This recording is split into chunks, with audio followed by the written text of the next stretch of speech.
닥터빌드 시청자 여러분 안녕하세요. 국민 안심 주식기 플랫폼 닥터빌드입니다. KBS 드라마 대박부동산에서도 나오는 빌라 재건축 사기. 어떻게 극복할 수 있을까요?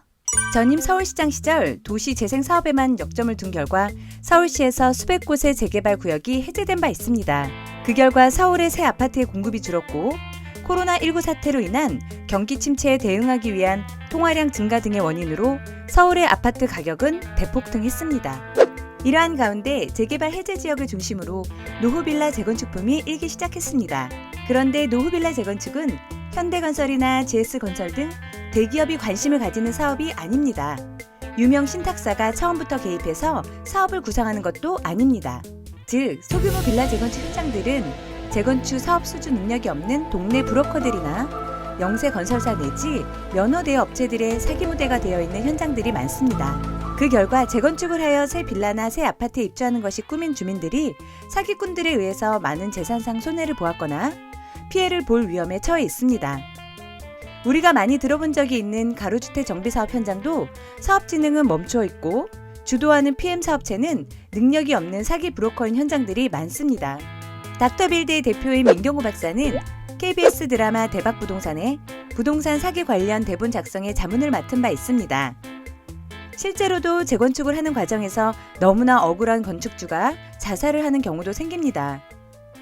이러한 사기 과정을 리얼하게 구성한 바 있고 드라마 소재로 되어 방영될 예정입니다.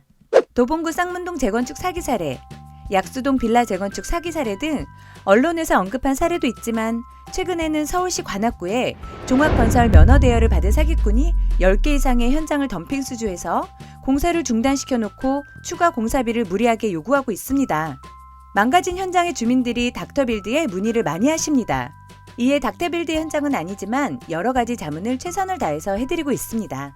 다만 건축에 관한 한 예방주사는 있어도 사후치료제는 없는 관계로 안타까운 현실을 극복할 수 있는 처방전은 내려드리지 못하고 있습니다. 그들이 헤쳐먹은 돈은 다시 돌려받을 수 있는 방법이 현실적으로는 없거든요. 결국에는 그 피해금은 주민 부담이 되고 주민들은 재건축 주동자나 시공사 탓을 하면서 송사를 벌이기도 하고 고통의 나날을 보내고 있습니다. 자세한 이야기는 추후에 하겠지만 건축으로 망가진 현장에서 보증보험사 탓을 하거나 건축사나 감리자, 시공사 탓으로 돌리면서 소송을 진행해봐야 별 실익이 없다는 점을 강조드리는 바입니다. 대부분의 현장의 경우 위 건설 전문가들에 의해서 아무것도 모르는 주민들이 당하는 상황이 많습니다. 당해서 억울하다고 법에 호소해봐야 시간과 돈만 들이고 별 실익이 없는 경우가 대부분입니다. 소규모 빌라 재건축에 관해서 적용되는 법규들이 많습니다. 집합 건물의 소유 및 관리에 관한 법률, 빈집 및 소규모 주택 정비에 관한 특례법과 그 시행규칙과 시행령, 건축법, 주택법 등이 다양합니다. 현장의 위치와 주민들의 상황을 파악하여 현장마다 적용되는 법규를 선택한 후 사업을 진행해야 합니다. 닥터빌드가 진행하는 빌라 재건축 사업장들 대부분은 기존의 영세 건축업자들이 법률적인 지식도 없이 무대책으로 추진하다가 추진 동력이 없어져 버린 현장들이 많습니다. 기존의 영세 건축업자들은 자신들이 그동안 들인 비용이 수백만 원의 수준에 평가됨에도 불구하고 수억 원이 들었다고 주민 대표들에게 송사를 벌이기도 합니다. 수지 분석 능력, 신탁구조나 금융구조를 구성할 능력, 제대로 된 시공사를 선정할 능력도 안 되는 업체들이 이러한 현장에 이해관계를 맺는 이유는 무엇일까요? 일단은 주민들로부터 소규모 재건축 추진 동의서를 받습니다. 그런 연유에 이러한 지위를 프리미엄을 수억 원씩 받고 다른 업체에 팔아 넘기기도 합니다. 나중에 철거 용역을 주겠다고 하면서 업체로부터 수억 원을 받아서 유용하기도 하고 분양 대행 업무를 주겠다, 각종의 하도급 권한을 주겠다는 등 말을 여러 업체들에게 하면서 그들 업체로부터 많은 돈을 미리 받아 챙기는 현장들도 많습니다. 가로주택 정비사업, 자율주택 정비사업, 소규모 재건축 사업 등 유형에 따라서 절차를 철저히 지키면서 법적 양식에 따른 업무를 처리해야 함에도 불구하고 주민들에게 자필 서명을 받은 일반적인 동의서만 받아 챙기고 이를 근거로 각종의 이해관계인들을 끌어들이면서 이권을 미리 챙기는 현장들이 많습니다. 제대로 진행되는 현장이라도 여러 가지 명목의 사업비를 챙기고 주민들의 추가 부담금이 가중되는 현장들이 대부분입니다. 참으로 안타까운 현실이지만 주민들은 그들의 실체를 알지 못하고 인정에 내치지도 못하며 끌려다니면서 결국에는 크나큰 피해를 보는 경우가 많습니다.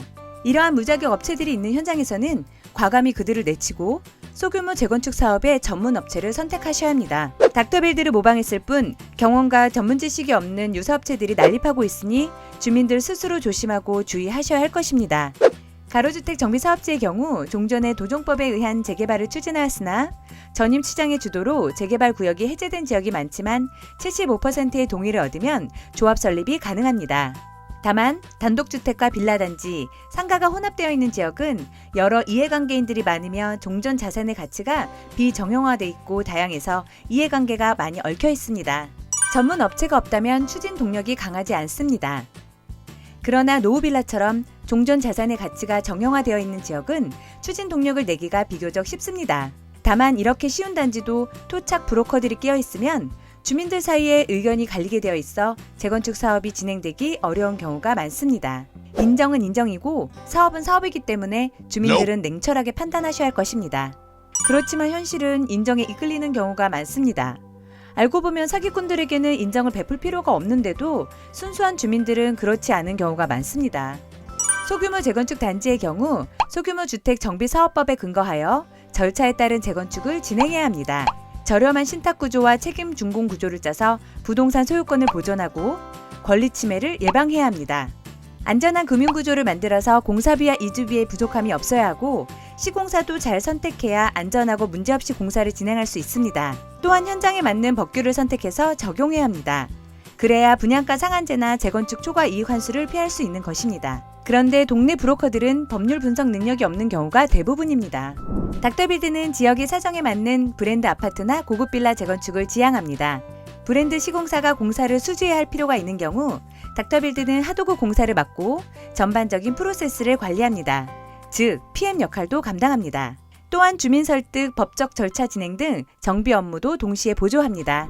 소규모 재건축 사업은 관련 법률에 정통하고 각 단계별로 비용을 최소화시켜 주민들의 이익을 극대화할 수 있는 전문 업체를 먼저 선택하는 것이 중요합니다. 지금까지 닥터빌드 소규모 재건축 지원센터에서 말씀드렸습니다. 닥터빌드의 유튜브 채널에서는 사기꾼 브로커들 유형에 대해서 여러 해 다뤘었는데요.